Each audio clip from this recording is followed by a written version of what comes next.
네, 한독수 하면 두 가지 정도로 특징을 요약할 수 있을 텐데 하나는 조심스럽고 교활한 기회주의자다 뭐 이렇게 얘기할 수 있고요. 그래서 뭐 잘 살아남으면서 네. 중요 직책을 다 누려온 사람이죠. 또 한 가지는 구시대적인 친미 사대주의자다 이렇게 정의할 수 있습니다. 그래서 한독수가 원래 평소 성향을 봤을 때는 이렇게까지 폭주하면 안 되거든요. 그렇죠. 그런 얘기도 많이 합니다. 네, 적당히 눈치 보면서 처신을 해야 되는데 이렇게 강 큰 사람 아닌데. 네, 지금 간이 배 밖에 나온 짓을 하고 있잖아요. 그랬을 땐 뭔가 이유가 있을 것이다라고 할 때 저는 한덕수의 과거의 한 행동을 보면 대략 짐작할 수 있는 게 있다고 봅니다. 이태원 참사가 터졌을 때 발생했을 때 한덕수가 기자회견하다가 농담 던지고 웃어가지고 네. 구설수에 오른 적이 있어요. 근데 왜 그 당시에 한덕수가 그런 짓을 했느냐 하면 맥락을 보면 그게 외신 기자회견입니다. 그러니까 미국 기자들이 왔어요. 그럼 얘 이제 미국 사람은 흥분하거든요. 한덕수가 친미 사대주의자라서 업이 돼가지고 네. 흥분해가지고 영어로 막 말을 하고 영어로 농담 던지고 거기에 반응하는 거에 따라서 키득키득된 거예요. 그러니까 이제 한덕수는 미국인을 보면 흥분하는 사람이다라는 거죠. 그래서 과거에 어떻게 보면 구시대적인 인물이라는 게 이런 겁니다. 해방 이후 미군이 들어왔을 때 너무 가난하니까 아이들이 미군 막 따라다니면서 막 영어로 김미 초콜릿 하면서. 김미 초콜릿 하면 던져주면 너무 좋아하잖아요. 야, 내 영어로 초콜릿 얻어 먹었다. 한덕수가 그 수준의 사대주의자라고 저는 생각하는데 이 한덕수가 트럼프와의 전화 통화를 성사시켰습니다. 네. 뭐 트럼프 쪽에서 먼저 했든 한덕수 쪽에서 쫄랐든 그건 중요하지 않고 일단 전화 통화를 한다는 것 자체가 중요한 겁니다. 그 순간 한덕수는 어땠을까? 아, 날아가 버렸어요? 미국 기자만 있어도 흥분하는데 트럼프하고 전화 통화를 하게 되면 아드레날린이 과다분비될 수 있어요. 이게 나이가 든 사람의 경우는 아유. 뇌가 감당할 수 없는 수준으로 과다분비가 되면 이상행동이 나타날 수 있죠.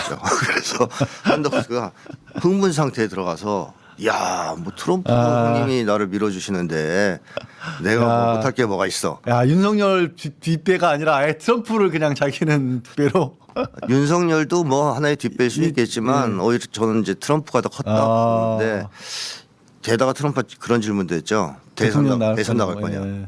근데 사실 트럼프는 약간 또라이고 미쳐 사람이긴 하지만 교활합니다. 굉장히. 그러니까 한덕수한테 그 얘기를 던졌을 때는 은근히 암시를 준 거예요. 너 혹시 대선 나가면 내가 밀어줄 수도 있어.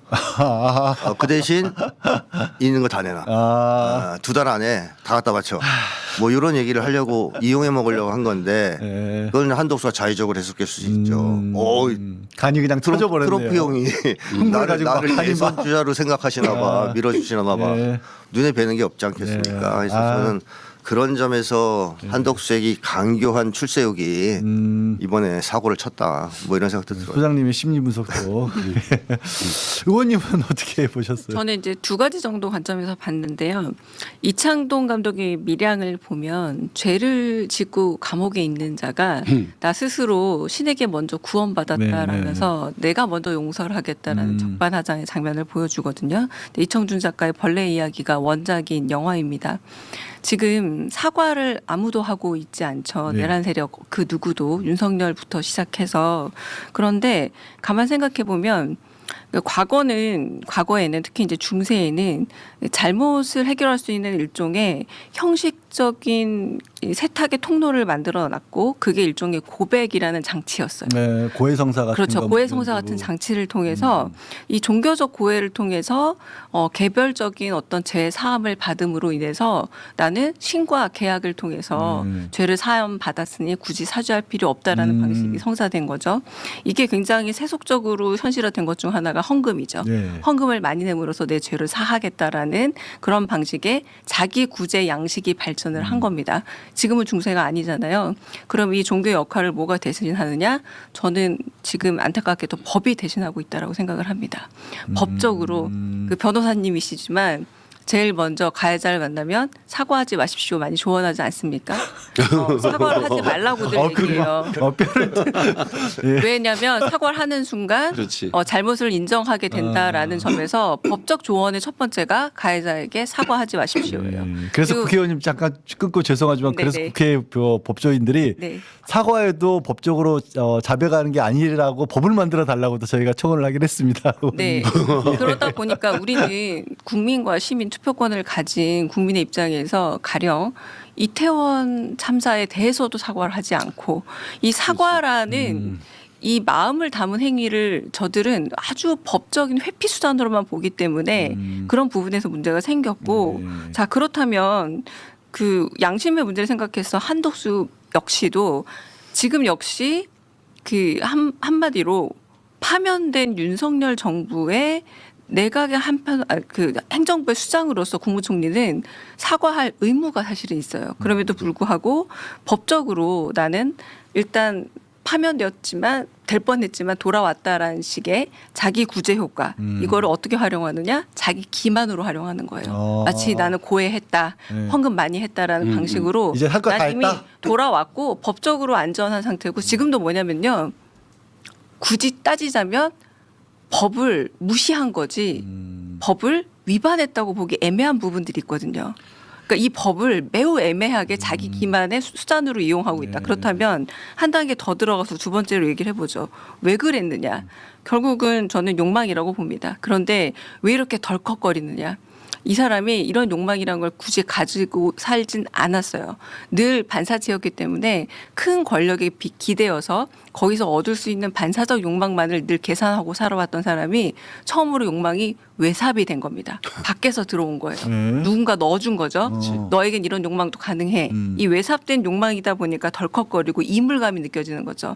외삽된 욕망이 이물감이 느껴지면 우리는 그걸 굉장히 기형적이고 괴물 같다라고 표현을 하죠. 괴물 같은 욕망이 지금 드러나고 있다라고 저는 보고 한 번도 자기 스스로 내면을 들여다보면서 꿈꾸지 못했던 대권의 욕망. 이거는 아마도 아주 대행을 하면서 네. 의전을 받는다거나 누군가 이 사람의 지금 그 대행의 권한이 필요하기 때문에 여러 외삽된 욕망들이 지금 하고 들어오고 있을 거예요. 너가 할 수도 있다. 너한테도 권한이 있다. 이런 방식으로. 그러다 보니 이 기형적인 괴물성에 가진 폭력적인 힘을 우리가 경험하니까 우린 매우 불편한 거죠. 그런데 문제는 아까 말했듯이 나름대로 자기 기만을 하면서 난 다 속죄 받았다. 이미 할 바는 의무는 다 했고 나는 용서 받았고 법적으로는 문제가 없다. 없다는 방식으로 나오기 때문에 우리가 매우 불편하다. 그러나 힘은요 다룰 수 있는 자에게 가야 돼요. 그래서 제가 조금 죄송한 얘기를 하겠습니다.